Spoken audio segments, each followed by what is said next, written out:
गृह मंत्री नरोत्तम मिश्रा का बयान, प्रदेश में जल्द लागू होगा गैंगस्टर एक्ट, संगठित अपराधों पर लगेगी नकेल, संपत्ति कुर्क करने का भी प्रावधान होगा, गरीब की संपत्ति गरीब को मिलेगी, तुरंत निराकरण भी अब हो सकेगा। मुरलीधर राव के नालायक वाले बयान पर कहा कि बीजेपी में नहीं होंगे कोई नालायक, उनका बयान किसी व्यक्ति विशेष के लिए नहीं, ऐसी सोच को इंगित करता है।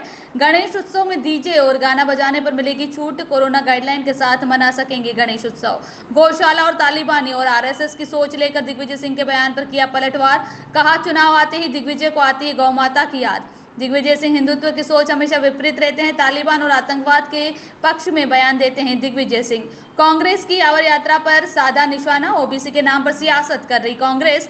15 मई की कांग्रेस सरकार प्रदेश के लिए कुछ नहीं कर पाई, प्रदेश में चलाया ट्रांसफर उद्योग, अब सड़कों पर कर रही है कांग्रेस राजनीति।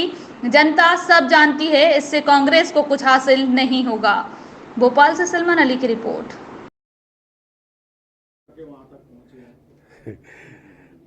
साइलेंट ऑब्जर्वेशन भी कह रहे हैं। वो ठीक है, लेकिन आपने कभी इनको हिंदू त्योहार मनाते देखा है? किसी को भी रक्षाबंधन पे भाई बहन राखी बांधते दिखे?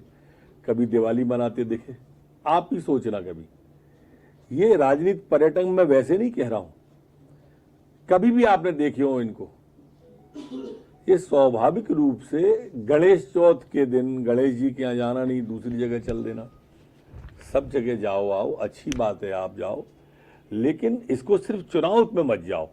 चुनाव के बाद 12 महीने जाना चाहिए, हमेशा जाना चाहिए मंदिर। तो चुनाव में क्यों जाते हो? भगवान का भी उपयोग धर्म में करना अच्छा नहीं है।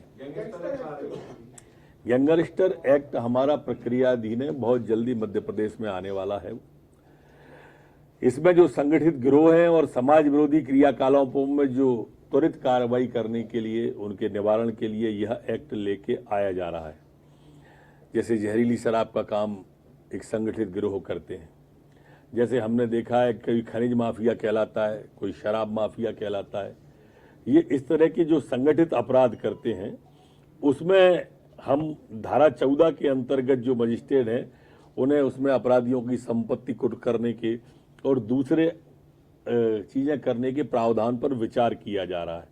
इस अधिनियम में धारा 16(5) है, उसके अंदर जब्तशुदा जो संपत्ति होती है अपराध से, और जो उससे पैसा उसने अर्जित किया हुआ है अपराध के द्वारा, और इन सब चीजों का भी, जिनकी संपत्ति उसने जबरदस्ती ली है, बलात् कब्जा कर लिए, तो उन्हीं गरीबों लोगों को बांट दें।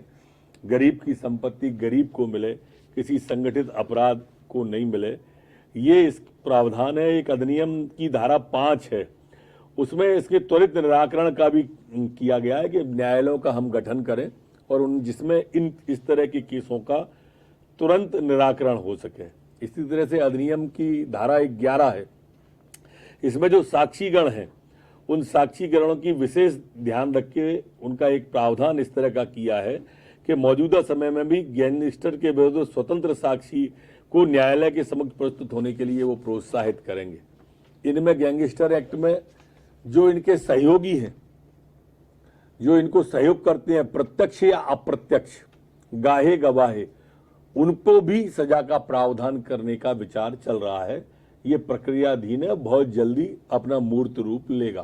सर, शासकीय कार्यालय इंदौर में मतलब जो है सर अपनी उनमें मिलेगी सर, डीजे की अनुमति की बातचीत हो रही है सर की, जो अभी गणेश उत्सव चल रहा है। धार्मिक आयोजन में कोरोना गाइडलाइन का पालन करके भजन हो, डीजे हो, सब कुछ बजा सकते हैं कोरोना गाइडलाइन का पालन करते हुए।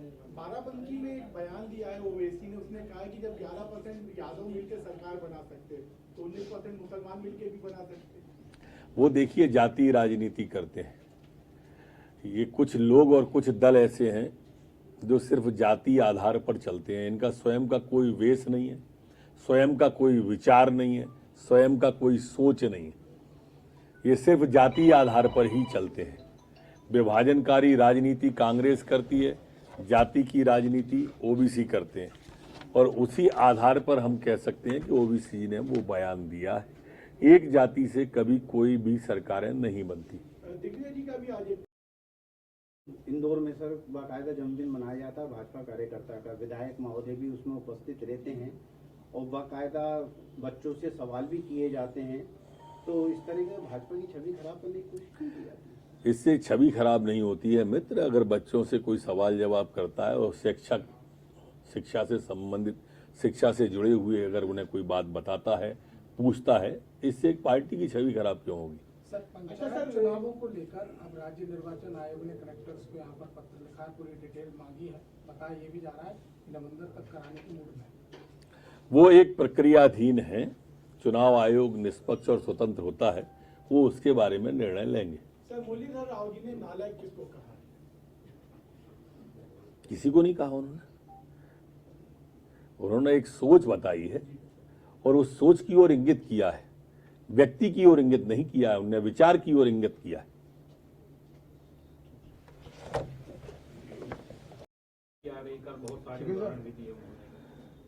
चुनाव होते ही उन्हें इन सब चीजों की याद आती है। अब 2-4 महीने में 2-4 स्टेटों के चुनाव है, तो कोई पदयात्रा कर रहा है, कोई गौ माता को याद कर रहा है। अभी देखो थोड़े दिनों में टीका लगाए जनेऊधारी कई लोग आपको विचरण करते हुए मिले। ये सब चुनावी पर्यटन है इनका। आभार यात्रा भी निकाल रही है आपकी कांग्रेस, ओबीसी को आपने आरक्षण दिया, आभार यात्रा वो निकाल रही है। दरअसल वो कुछ कर नहीं पाए हैं, पीड़ा उनकी यही है। 15 महीने तक ट्रांसफर उद्योग चलाया, वल्लभ भवन को भ्रष्टाचार का अड्डा बनाया। अब याद आ रही है उनको कभी किसान की, कभी नौजवान की, कभी भार की, कभी आभार की। अब इससे कुछ होने वाला नहीं है। वो 15 महीने में कलई खुल गई है, निखेल उतर गई है।